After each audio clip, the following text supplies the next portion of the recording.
Pasadena, California. And behind me, you can see one of the most important scientific centers in the world, the JPL, or Jet Propulsion Laboratory. 12 years ago, the Voyager spacecraft were launched. They've just completed their tasks. It's here that we have the control center. Here that we receive the pictures and data from the furthest reaches of the solar system. With the Voyager 2 pass of Neptune, we've come to the end of an era. And there's only one place we can be to look back over this fascinating period, here at the JPL. In the early 70s, it was recognized that the outer planets were in a position such that we could go fly by every one of them with 2 spacecraft.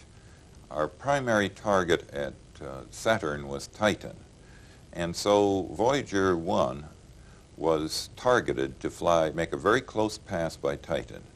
And if it was successful, then we would target Voyager 2 at the aiming point to go on to Uranus. Of course, you were concerned with the design of the cameras. Yes, oh yes, I've been involved with the design of the cameras from the very beginning.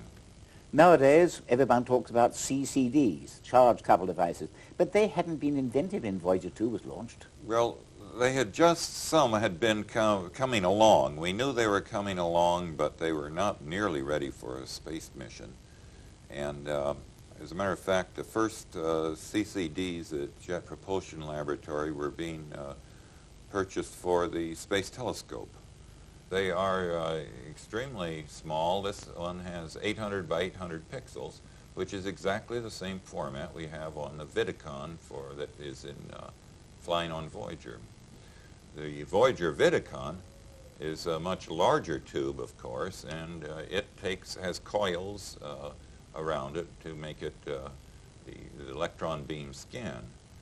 And this is one of the surplus from the Voyager imaging instrument. Interesting to compare the two in size. Yes. They're, considering they both have 800 by 800 pixel formats, and about the same pixel size, 15 micron pixels. Did you expect the pictures to be so spectacular? Well, I had high hopes for the project, and I certainly didn't have any idea how spectacular they would be. I think perhaps the greatest surprise and joy for me was Miranda, and the reason was that our targeting to go on to Neptune at Miranda was such that we couldn't really get very close to any of the larger satellites, only to the small satellite Miranda, and it had to be timed absolutely perfect to get close. The Voyagers are probably the most successful unmanned spacecraft ever launched. Voyager 1 bypassed Jupiter and Saturn. Voyager 2 went on to Uranus and Neptune as well. But they're not big. This is a full-scale model of Voyager 2. I stand just a bit over 6 feet. And from that, you can see how surprisingly small a Voyager really is. This seems a good moment to look over some of the highlights. So let's begin in 1977 with the launch first of Voyager 2 and then of Voyager 1. Both crossed the asteroid belt safely and reached the neighborhood of Jupiter in 1979. Spectacular pictures were sent back, not only of the planet itself, but also of its satellites. So what were the highlights? Well, Voyager found a thin, dark ring, not in the least like the wonderful ring system of Saturn. But I suppose that the number one on the list must be the vivid colors of the upper clouds, which, as we know, are rich in hydrogen and hydrogen compounds. They told us a great deal about Jupiter's weather systems. The great surprise is that the weather systems on Jupiter are driven very much like those of the Earth, in spite of the fact it has a tremendous amount of internal heating. We looked very surprising when we first saw these winds and these motions of tremendous turbulence, but the driving forces are very much like mechanisms we're used to seeing on the Earth. Then, of course, the great red spot, which we thought might be a solid or semi-solid body floating in Jupiter's atmosphere, or then the top of a column of stagnant gas. And of course, it isn't either. It's a kind of a whirling storm. Did that come as a surprise to you? Very much. I think more so is that the red spot and all the other spots we've seen on Jupiter are members of a very large family. The red spot is simply the largest, and it is in fact a huge vortex but gains a lot of its energy by the other smaller spots. It sucks into it from time to time. But the surprise, the feature we still haven't really solved, is its colour. It is bright red at times, it changes its colour from time to time, but it looks quite different from the white ovals next to it. But it is a local chemistry, something we still don't understand. But we must remember that Jupiter has an extensive system of satellites. We knew that Callisto and Ganymede were large and bright. We knew that Io had a strange color and was different from them. But we didn't have very good ideas at all about why they were different and in which ways they were different. Well, Io's volcanoes are really violent. Very. It's the most volcanic object that we've seen in the solar system, including the Earth. What drives Io's volcanoes? The basic energy drive almost certainly has to be tides raised by Jupiter. These are body tides raised in the solid material of Io. And the idea of the tidal energy was developed only just months really before the Voyager encounter in 1979. If Io were just by itself around Jupiter in a nice self-respecting circular orbit, there would be tides, but there'd be no changes in the tides because they'd always point directly toward Jupiter. Because there are other satellites there perturbing its orbit slightly so that it's always just a little out around and doing an eccentric orbit, the tides change slightly as Io goes around because Io changes its speed going around Jupiter. And that change in the tides drives energy into Io's crust by way of friction. Of course, they're sulfur volcanoes, aren't they? Well, there are many types of volcanism on Io, and we're still sorting them out. We believe there's ordinary volcanism of the sort that we see on the Earth with silicate lavas and making large volcanic craters, which we call calderas. There are also these things that we see which are large plumes extending above the surface, 1 to 200 to 300 kilometers. And these plumes, we believe, are actually more akin to what on Earth we would call geysers. And those, we believe, are driven by sulfur and sulfur dioxide encountering hot material underneath Io's surface and erupting into space more or less in the manner of a rocket nozzle. Why is Europa so inert when Io is so active?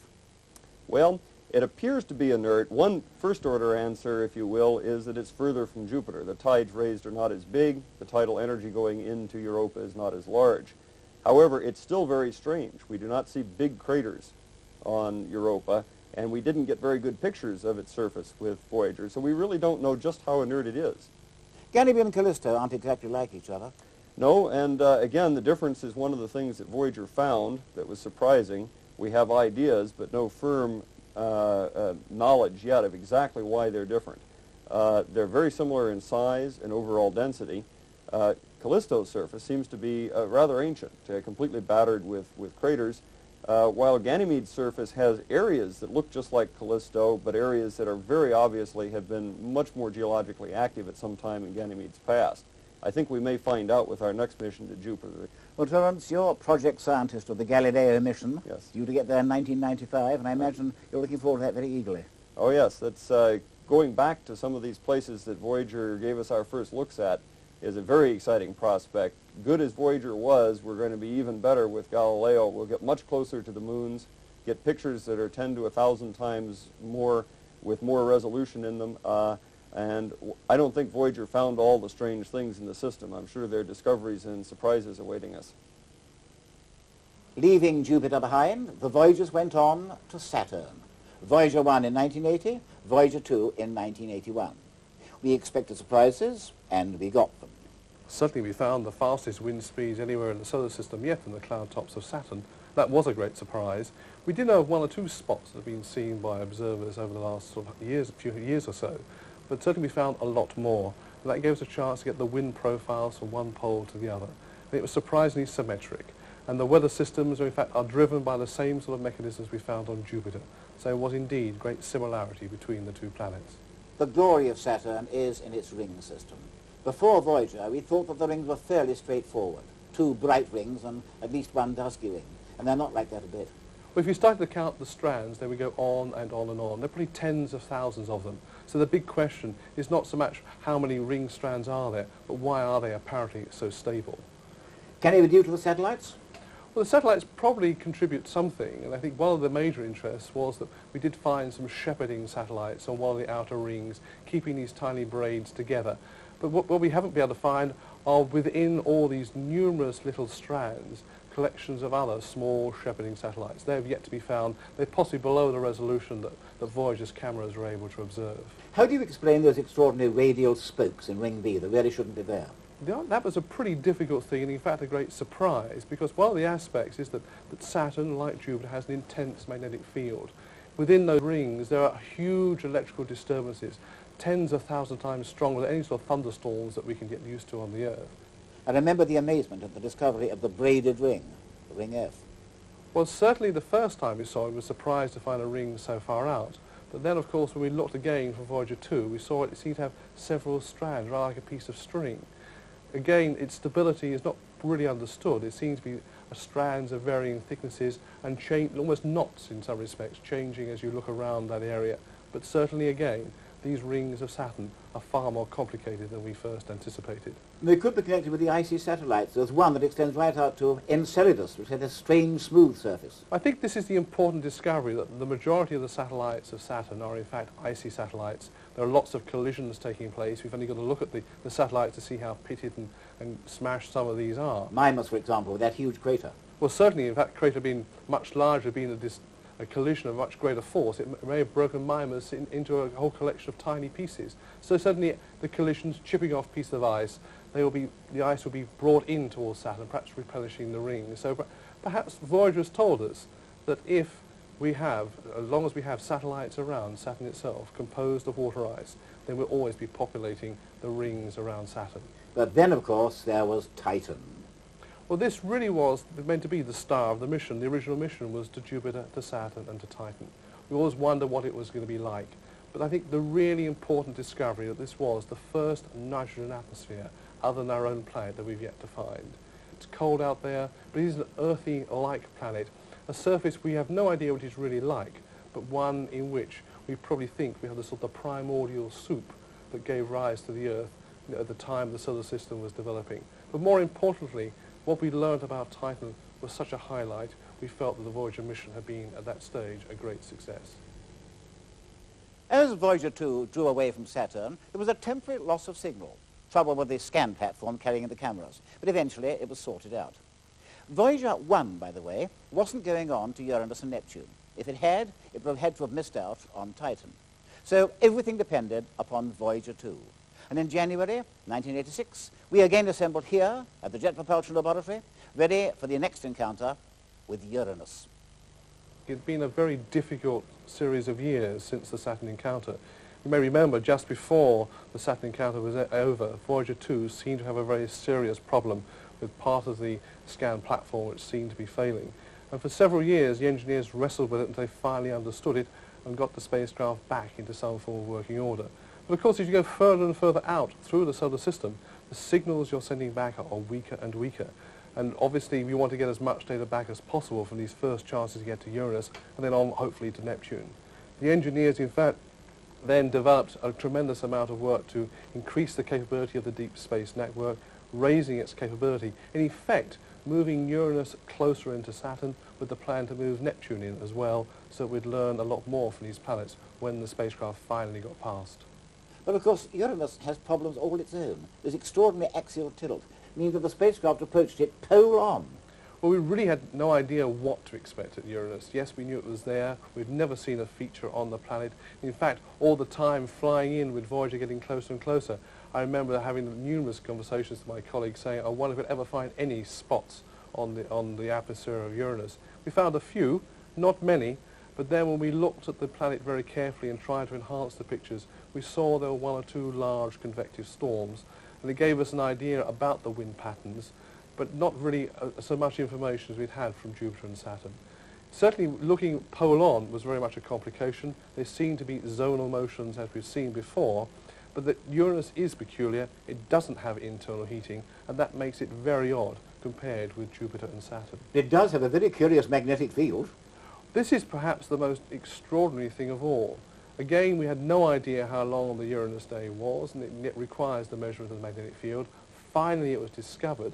But then the most peculiar thing was, not only were we looking at the planet end on, when we discovered the magnetic field, we found the axis of rotation for the magnetic field was offset 60 degrees to the axis on which the planet rotates. We knew about the rings. They'd been discovered way back in 1977 by the occultation technique. We didn't know a great deal about them.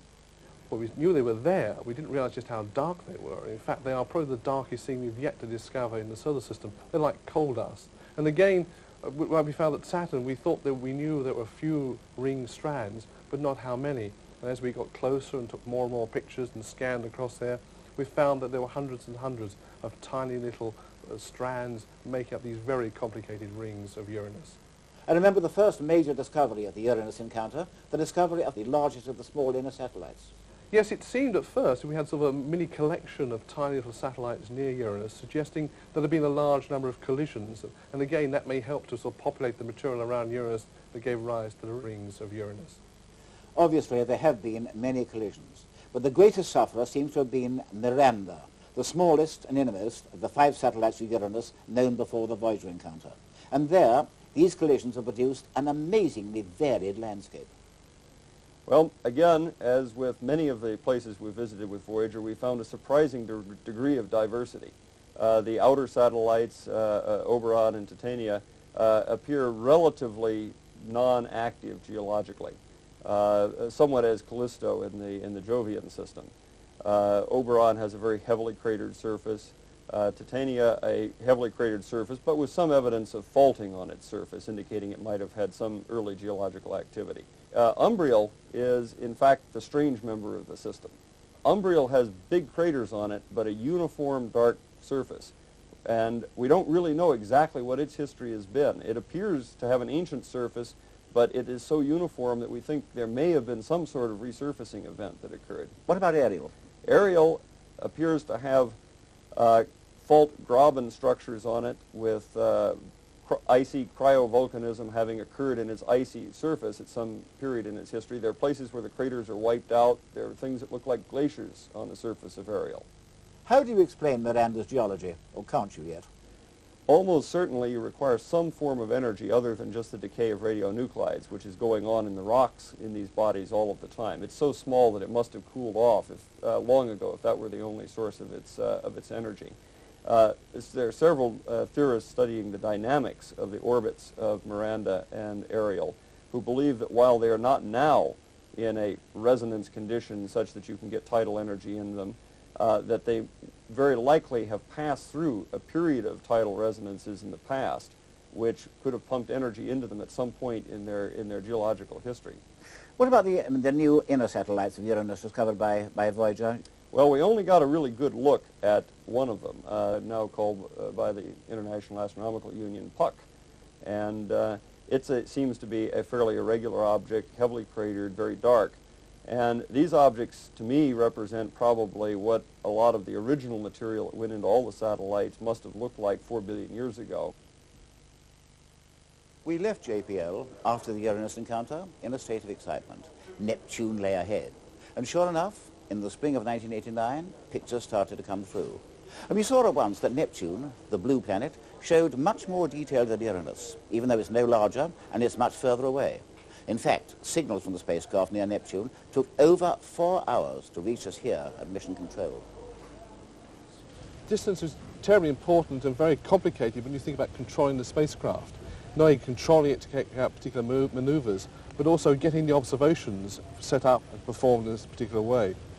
We were very concerned about making sudden changes, and in fact were need to make some changes in the sequences very close to encounter. A few days, in fact, before we got to our closest approach at Neptune, we realized that some of the exposures for Triton were in fact going to be inappropriate, because Triton appeared far brighter than we ever thought, and the exposures that we had planned for those images, had we continued to use them, we wouldn't have seen any detail on the satellite. It would have been a totally saturated image.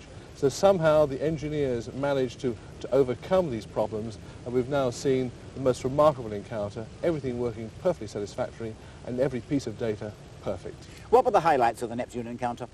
Without doubt, I think if we take it from all the things we didn't know how long a day was on Neptune. We now know, in fact, it's just over 16 hours and 3 minutes. We now, of course, have got the magnetic field detailed and found that the magnetic field, in fact, is offset. That, again, is a great surprise to us. Coming down into the atmosphere, we now find the atmosphere is amazingly active. Without doubt, finding a planet which has so little energy finding weather systems as big, as active, was a great surprise. What about the great dark spot? Well, I think that the important thing about that is that we've now found another large anticyclonic feature, a feature that looks rather like the Great Red Spot on Jupiter. We're trying to understand more about why these features should exist, but also the fact it's caught up into the very strong winds. We found the strongest retrograde winds anywhere in the solar system now exist on Neptune, reaching speeds of more than 700 miles an hour, and they occur in the neighbourhood of the Great Dark Spot. Then, of course, to the rings, whether we're going to be ring arcs, well, of course, we now found we have 3 continuous rings, clumps of material. Some of the material may be continuous, there may be material within the rings going right the way down to the planet itself. Out to the moons, 6 more moons. Most of those that are discovered are very small and very dark, but without doubt, Triton must be the highlight. We knew Triton was there. Certainly we know that the density of Triton would suggest that it has a closer relationship with Pluto, so Triton in fact has come from outside the Neptune system. It's rather sad in fact that we're not going to have a look at Pluto with this entire mission, but certainly in the case of Triton, probably a captured object, but in fact may give us some clues to other material that's in the outer solar system as a whole. At the start of the Voyager program, the project scientist was Dr. Edward Stone. He is still a project scientist today, and you've seen it all the way through. What are the main highlights, do you think? Well, certainly at Jupiter, the highlight, the thing which caused the largest revolution in our thinking, was the discovery of 8 active volcanoes on Io. And that, in fact, taught us how important evolution is in the formation and change in these planets. At Saturn, certainly, one of the major surprises was all of the fine structural detail that we discovered in the rings of Saturn. And of course, there was Titan itself, where we've measured for the first time an atmosphere 60% higher pressure than here on Earth, mainly nitrogen, with interesting hydrocarbon chemistry. There were 2 surprises at Uranus, at least. One was the fact that the magnetic field was tilted by some 60 degrees from the rotation axis, the first time we'd ever seen such a thing. And then there was the moon Miranda, a small world only 500 kilometers across, but which had experienced a very intense geologic activity sometime in the past, which significantly changed its surface. At Neptune, we had a number of surprises. One of the surprises was it also had a tilted magnetic field, but perhaps the highlight of the whole encounter was the moon Triton, the first moon we've seen, which is so cold, almost 400 degrees below 0 Fahrenheit, so cold that the surface has solid nitrogen and solid methane on the surface, and the geology was reminiscent of many objects we'd seen before in the solar system. So the Voyagers are on their way to interstellar space. We'll keep track of them for some years yet, and they might even help us to locate the outer planet X, which I'm sure exists, but that lies in the future. So let's give all credit to those who planned and built the Voyagers and controlled them from here, the Jet Propulsion Laboratory. In less than a dozen years, they've increased our knowledge of the outer solar system many hundreds of times. They've done all and more that their makers could have hoped. The only sad note is that as they move away, their signals will fade. Eventually, we'll lose them. And will any other civilization ever find them? I'd like to know. Good night.